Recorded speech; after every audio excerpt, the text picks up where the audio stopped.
J'ai toujours voulu donner des mains et des pieds à l'Évangile. Ça m'enthousiasmait. Je disais, tiens, cette communauté-là répond à mes rêves d'enfant, d'être missionnaire.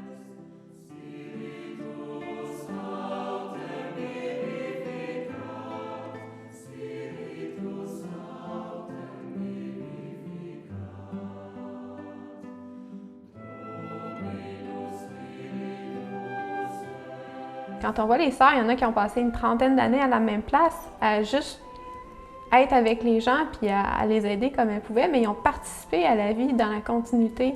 J'ai travaillé au Pérou pendant 35 ans, 2 ans à Cuba et le reste au Québec. J'ai travaillé dans différents pays d'Afrique, aux Philippines et au Liban. Et j'ai passé 20 ans en Haïti et aujourd'hui je suis ici au Canada pour continuer ma mission.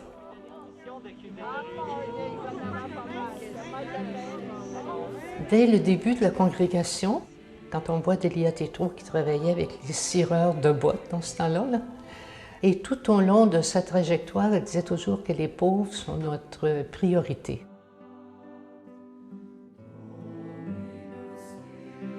Elle a fait un rêve une fois, c'était des blés, mais les blés se changeaient en têtes d'enfants de toutes les nationalités. Et puis, elle a voulu fonder la communauté parce qu'elle avait pris conscience de l'amour de Dieu pour elle. Puis elle disait, cet amour-là, c'est pas seulement pour moi, mais pour tout le monde. Il y a une richesse incroyable, un bagage culturel et vivant, de foi aussi, qui mériterait d'être partagé à la jeune génération, qui se cherche beaucoup, qui cherche des racines. C'est vraiment des modèles de femmes, c'est des chefs d'entreprise, c'est des femmes qui sont généreuses, des femmes de cœur, puis des femmes d'action aussi.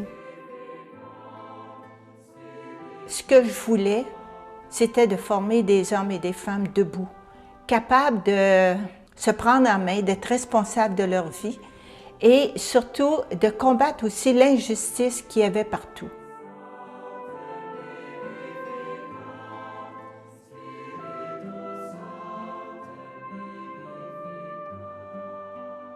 J'ai soigné les malades, les mamans, les enfants. Aussi, les personnes avec qui on travaille, là, ce sont des pauvres, il y a des difficultés de toutes sortes. Mais moi, j'aime passer un message que le Seigneur est avec nous autres dans tout ce qu'on vit. On n'est jamais seul.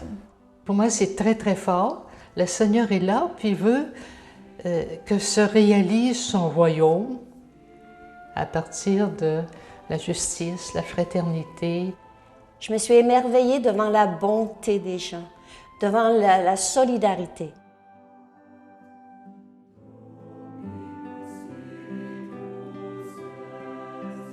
C'est incroyable comment j'ai reçu de la population d'Haïti. Parce que c'est des gens qui sont pauvres matériellement, mais d'une richesse de cœur extraordinaire et de foi. Dans le fond, c'est un échange, une transmission des expériences, une transmission de l'espérance. Tout ce qu'on a reçu, c'est pour le partager. Et partout où on a à cœur aussi de susciter des gens, de les intéresser.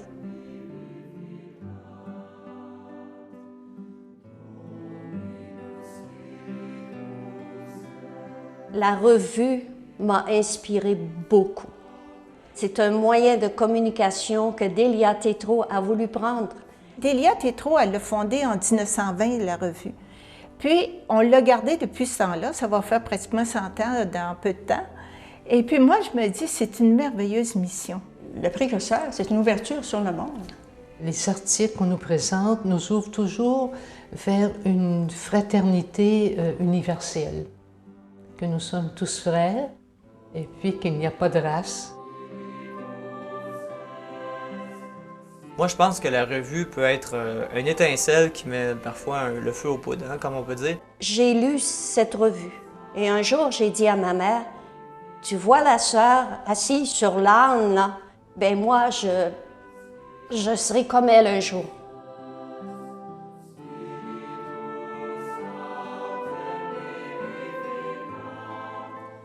En même temps, ça vient apporter une sorte de rayon d'espérance. Toutes simple, là, qui est basé sur les choses les plus quotidiennes. C'est qu'on invite les gens à s'engager avec nous pour être missionnaires à leur tour dans leur milieu, avec leur famille, leurs proches, là. C'est un appel à la vie, c'était un appel à l'essentiel. Ensemble, on peut créer un monde nouveau, une humanité nouvelle, non?